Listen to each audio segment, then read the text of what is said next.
Hi folks, my name is Phil and welcome to the 50th episode of Grounded, the series which looks at airlines of yesteryear. This episode will take a look at Islandsflug, an airline which is held pretty close to my heart, as, in a roundabout way, they were the first airline I worked for. Headquartered in Reykjavik, Islandsflug was formed in 1991 through the merger of Eagle Air and Flugtak. The two companies were very different operations. Eagle Air operated some scheduled flights, while Flugtak was primarily a flight school, but also operated some tourist charters across Iceland. Come on, that joke's been done to death. Flugtak would continue to operate as a flight school, while the airline and charter operations were combined to operate under the Islandsflug umbrella. Islandsflug would operate a fleet of 5 aircraft, 1 de Havilland Twin Otter, 2 Beech 99 turboprops and 2 Piper Chieftains. An additional Beechcraft would be delivered in 1992, and the airline also placed an order for the Dornier 228, an aircraft very suited for Iceland where rough rural conditions such as gravel strips, short runways and narrow fjords are common. The Beechcraft, Piper Chieftains and Twin Otter were phased out during 1993 following the arrival of the first 2 Dornier 228s. A single Fairchild Swearingen Metroliner was delivered in 1994 and was deployed on the airline's first international routes, with the aircraft flying overnight mail flights from Reykjavik to East Midlands Airport over in the UK on behalf of DHL. Islandsflug expanded its domestic flying operations in 1995 with the arrival of a third Dornier 228 and the following year introduced their first ATR-42. This larger turboprop was used to replace the Metroliner on the cargo flights to the UK as demand had quickly outgrown the small aircraft. By 1997, Islandsflug was operating a fleet of 3 Dornier 228s and 2 ATRs. The company's flight school Flugtak was also sold, as Islandsflug focused entirely on the more profitable airline operations. The airline also received its first jet aircraft with the arrival of TF-ELL, a 737-200 which had seen service with Ryanair of Alaska, Marker, Aloha Airlines and TAT European Airlines since it rolled off the production line 28 years earlier. This 737 was a quick change variant, with a forward cargo door allowing the aircraft to carry passengers during the day and freight at night. During the day, the aircraft would operate charter flights for various seat brokers and tour operators, but once night fell, the 131 passenger seats would be removed, and the aircraft would then haul cargo between Keflavik, Edinburgh and Brussels.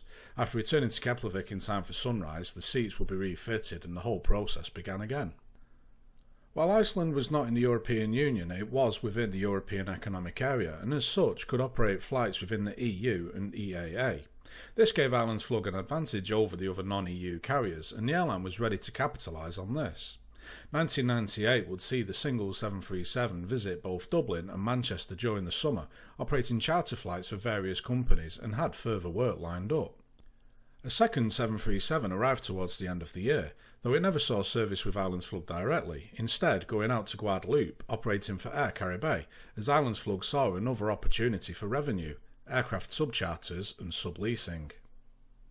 With its latest aircraft deployed halfway around the world, Islandsflug instead brought in a Boeing 737-300.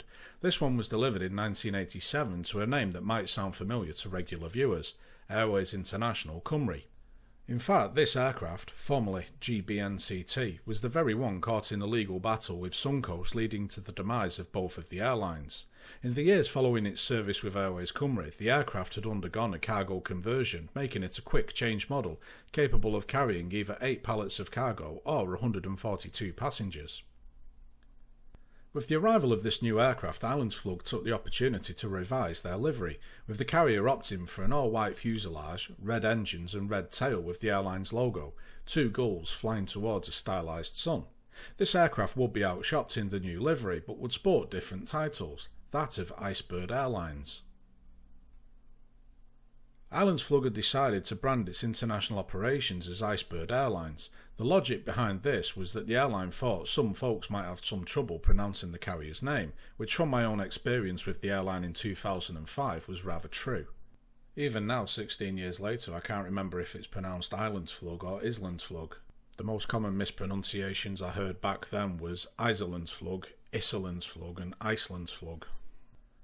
Icebird also happened to be Islandsflug's radio call sign, and a personal favourite of mine. It sounds so cool. Cool as ice, if you will. As the new millennium dawned, things started to move fast for Islandsflug. Two Dornier 228s were sent on long-term leases to Air Wales, and the carrier picked up two more 737-300s, with one arriving in spring 2000 and the other arriving in November. The first one would spend the summer based in Palma, where it would operate charter flights on behalf of a British travel company, Flight Directors. It might seem odd to some that the aircraft would be based in the Med instead of the UK, but actually it meant that one aircraft could serve many more departure points without the need for ferry flights or awkward W patterns. Given that this aircraft was spending the summer in the Mediterranean, the ice needed to warm up, so the branding on the aircraft was altered from Icebird to Sunbird. The second 737 joined the Islandsflug fleet in November, and a few days later went out to Bahamas Air on a winter-long lease. It would return in spring 2001 and would also be used on Sunbird flights. Unlike its sister ship, TF-SUN would wear billboard Sunbird titles as well as a brighter tail logo. This aircraft would be based in the UK, however, operating out of Manchester during the summer of 2001. It would then head over to Sanza in Costa Rica and then Air Airlines of Italy before returning in a hybrid livery as TF-ELQ. On the subject of aircraft registrations, Iceland, like a lot of countries, but unlike the UK, allows the reuse of registrations, and Islandsflug would reuse some of theirs as the years went on, keeping some of us on our toes as to what was what. Islandsflug really saw the potential of the ACMI leasing market and aimed to capitalise further on this. Two more 737-300s arrived in early 2001, with both being QC or quick change variants. Both aircraft, along with the former Airways-Cymru 737, would be placed with Channel Express and stick with the company as it eventually morphed into Jet 2 a few years later. 2001 would also see the arrival of the airline's first wide-body jet, an Airbus A310 registered TF-ELS, and would join the airline's cargo division. The arrival of this aircraft was somewhat significant, for it was the first Airbus to fly on the Icelandic register. It would be joined the following year with three Airbus A300s also joining the cargo division, operating contracted cargo flights for the likes of DHL, Mass Cargo, Air France, Air Hong Kong and Trans-Mediterranean Airways. Islandsflug acquired its first 737-400 in 2002 with the arrival of TF-ELV. This aircraft will be placed with a little-known Greek outfit called Air Miles, who will be covered in a future episode. Following nearly 2 years of flying tourists to Greece, the aircraft would operate for Ryanair until the spring of 2005. In the meantime, 5 more 737s had been acquired during 2003 and 2004. One of these, TF-ELD, would be based in Birmingham during the summer of 2003. It would operate charter flights on behalf of Excel Airways and their associated tour operators, Cosmar, Libra, Golden Sun and Odyssey Holidays. XL were covered way back in episodes 7 and 8, having formed following a rebranding of Sabre in 2001, so go and check those episodes out if you want to see more on them. XL was one of the leading airlines to Greece, and this aircraft would operate flights to both the Greek mainland and its many islands. The Canary Islands and some Mediterranean destinations would also see service as the 737 was pushed hard during the busy summer.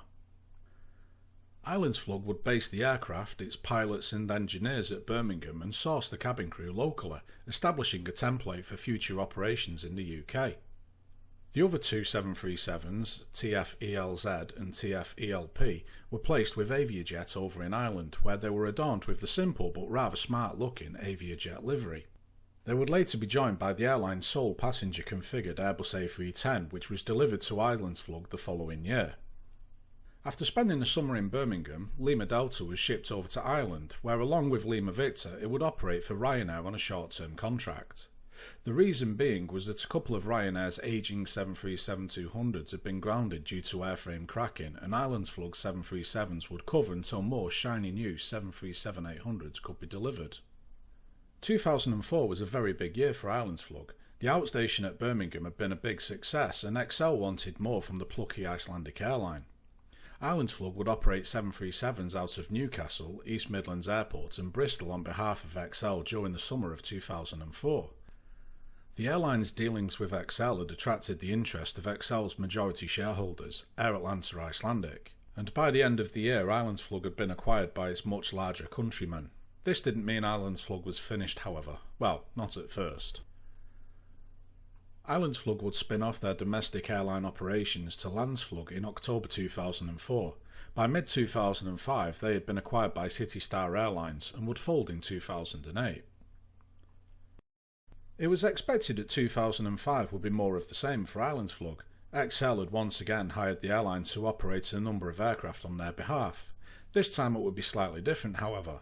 The pilots and maintenance staff were from Islandsflug, but the cabin crew were employed by Excel directly. They will be dual certified, being trained on the British Register and rated for the Excel 737-800 fleet, and then undergoing a conversion course for the Icelandic registered 737-400s. Islandsflug would base 3 aircraft in the UK, 2 at Newcastle and 1 at Bristol for the summer of 2005. TF-ELY and TF-ELJ were painted in the full Excel Airways livery and looked really smart. TF-ELV would start the summer off in its normal Islandsflug livery. Initially, Lima Yankee was based at Bristol, with the other 2 in Newcastle. However, just a few days into May, the aircraft was swapped for Lima Victor, meaning both Excel liveried aircraft were together. Incidentally, that was my first day in the air, and I might have to share a few stories about that sometime.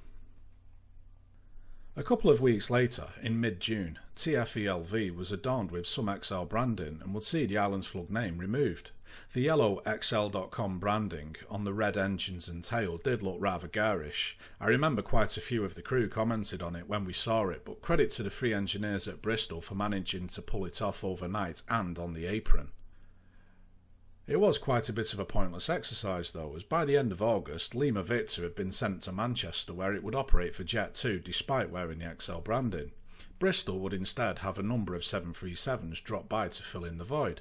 TF-ELP spent just over a week there before being replaced by TF-ELD, which had returned from Blueline in France and would see the summer out. Islandsflug had already ceased to exist by then, however, as the airline was merged into Air Atlanta Icelandic back in July. It was part of a big shake-up which would increase the efficiency across the newly formed Avion group. Air Atlanta Europe would be absorbed into Excel Airways, and Islandsflug would be absorbed into Air Atlanta Icelandic, and that is where our story ends. Thanks for watching this episode. I've got a lot of fond memories of my time with Excel and Islandsflug at Bristol, and I've been wanting to cover this airline for quite a while. I hope you enjoyed it. An extra special thank you to those who've supported me throughout the series. I honestly can't believe we've hit episode 50. I'm hoping to do a behind the scenes special episode combined with a Q&A, so do get in touch with your questions or comments. If you don't have a YouTube doodah, don't worry, I've got a contact form on my website and I'm also on Facebook and Twitter. I've still got plenty more episodes in the works, so if you haven't already, why not subscribe to catch them as they land? And as always, thanks for watching.